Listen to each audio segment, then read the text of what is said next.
This tutorial shows how to navigate the site on a desktop computer.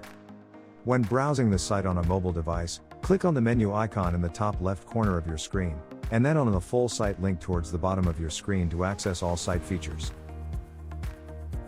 How to add a family member to your account. Once you are signed into your account, navigate to the Account Options page by clicking the My Account button from the home page or via the link at the top right corner of the site. Click on the Manage Family Member link. All the members in your family will be listed here. Click on the Add New Family Member button, and provide the family member's information in the applicable fields.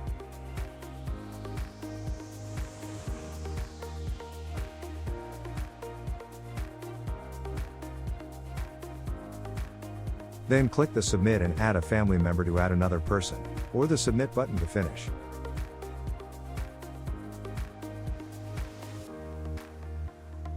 For more tutorials visit westvancouverrec.ca/tutorials.